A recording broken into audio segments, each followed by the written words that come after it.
And now आप देख रहे हैं रेसल मैरिक्स एंड सब्सक्राइब करना तो बनता है। सो गाइस देखो, मैंने आज इंट्रो पहले ही इसलिए कर दिया क्योंकि मुझे ना बिना रुकावट के बात करनी थी the rock, Cody Rhodes, Roman Reigns and Seth Rollins के बारे में। तो जब से द रॉक सीन पर आए है ना, सबका दिमाग खराब कर दिया उन्होंने। आई थिंक ये हिस्ट्री में पहली बार होने जा रहा होगा जब रेसलमेनिया के पास दिखाने को इतने सारे मेन इवेंट्स है कि लिस्ट ही छोटी पड़ी जा रही है। रात ही छोटी पड़ जाएगी। डब्ल्यूडब्ल्यूई को 4-5 रेसलमेनिया कराने पड़ेंगे लाइन लगा के। फिर चाहे the rock versus Cody roads हो, या फिर Drew McIntyre versus Seth Rollins, या फिर Roman Reigns versus Cody roads, या फिर इससे भी मन न भरा तो the rock versus Roman Reigns तो अब भी टेबल पर रखा हुआ है। लेकिन जब से एलिमिनेशन चेंबर में कोडी रोड्स ने द रॉक को 1-on-1 मैच के लिए चैलेंज किया है ना, तब से चीजें और ज्यादा वाइल्ड हो गई हैं। बट यहाँ हम पहले से ही जानते थे कि कुछ भी हो जाए डब्ल्यूडब्ल्यूई एक 1-on-1 मैच तो नहीं कराने वाली the Rock and Cody Rhodes के बीच में, क्योंकि चीजें काफी सिंपल है। इनका मैच एक मेन इवेंट है और रेसलमेनिया से पहले कोई पेपर व्यू होने भी नहीं वाला था। तो इतना तो हम पहले से ही जानते थे कि एक 1-on-1 मैच होना तो काफी मुश्किल है। और फिर इससे ये हो जाता कि सेथ रॉलिंस ऑलमोस्ट नेग्लिजिबल ही हो जाते इस राइवलरी के अंदर। इसलिए लास्ट स्मैकडाउन में जब द रॉक ने कहा कि उनको 1-on-1 मैच नहीं चाहिए बल्कि उन्हें the greatest tag team match of all time चाहिए, तो चीजें काफी बिलीवेबल लगने लगी, क्योंकि इसमें हर कोई स्टार इंक्लूड हो सकता था एंड उस हर स्टार को मौका मिल जाएगा इंक्लूड होने का जो कभी इनफेमस रेसलमेनिया किक ऑफ का पार्ट हुआ करता था। अब रही बात कि ये मैच होगा या नहीं, तो भाई मैं आपको क्लियर बता देता हूँ, द रॉक ने 1-on-1 मैच के लिए मना कर दिया। बट कोडी रोड्स पीछे हटने वालों में से नहीं है। वो बस द रॉक के साथ किसी भी हाल में लड़ना चाहते हैं, उन्होंने ये चीज क्लियर कर दी थी। And I am pretty damn sure कि ये मैच होना ही होना है। कोडी इस स्टिपुलेशन को मान भी जाएंगे एंड इसीलिए सेथ भी काफी टाइम से कहे जा रहे थे कि मैं कोडी रोड्स आपका साथ जरूर दूंगा। और इस मैच के होते ही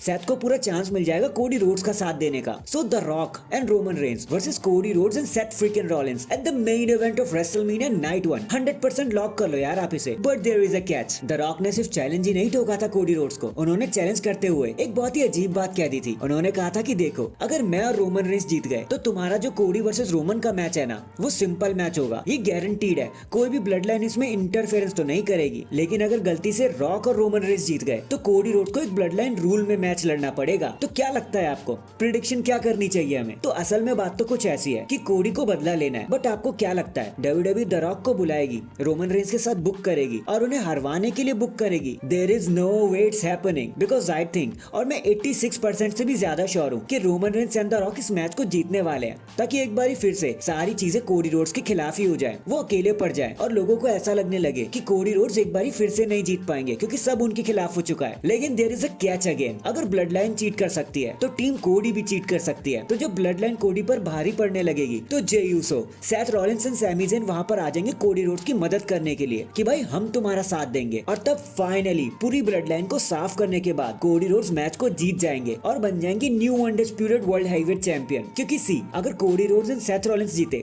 1-on-1 मैच हुआ एंड कोडी ने रोमन रेंस को तब हरा दिया, तो यार बड़ा ही अजीब लगने लग जाएगा, काफी शेमफुल हो जाएगा रोमन रेंस के साथ कि भाई वो बिना ब्लड लाइन के एक सिंगल मैच भी नहीं जीत सकते। तो बहुत चीजें अजीब हो जाएंगी। हर एक बंदा इसमें इंक्लूड होना बहुत जरूरी है। तो मार्क माय वर्ड्स, रेसलमेनिया 40 का ये जो मेन इवेंट होने वाला है ना, ये डब्ल्यूडब्ल्यूई के इतिहास का सबसे केओटिक मेन इवेंट होने वाला है। Seth Rollins, Sami Zayn, Jey Uso, Jimmy Uso, Solo Sikoa, the Rock, Roman Reigns, सब आपको यहाँ देखने को मिल जाएंगे। एंड हाँ, एक बात, इस टैग टीम मैच का ये मतलब भी है कि Cody Rhodes, Roman Reigns and Seth Rollins double duty करते हुए नजर आएंगे। क्योंकि यार ये जान लो कि इनके सिंगल्स मैच भी तो हैं, इनको तो डबल ड्यूटी करनी पड़ेगी अगर ये टैग टीम मैच का पार्ट होते हैं तो। बट हमें भूलना नहीं चाहिए, इस इक्वेशन में एक डार्क हॉर्स अभी भी बाकी है जिसके बारे में कोई बात नहीं कर रहा, और वो है ड्रू मैकिंटायर। तो आई थिंक हमें उन्हें देखना चाहिए कि वो क्या गेम प्ले करते हैं। So that is it guys, अभी के लिए तो बस इतना ही। ये तो मेरी प्रेडिक्शन थी कोडी और रोमन के बारे में। आपको इस मैच के बारे में क्या कहना, प्लीज कमेंट करके जरूर बताना। एंड चैनल पर नया है तो चैनल को जल्दी से लाइक एंड सब्सक्राइब कर दो। बाकी मैं मिलता हूँ आपसे किसी और अपडेट के साथ। तब तक के लिए अपना ख्याल रखें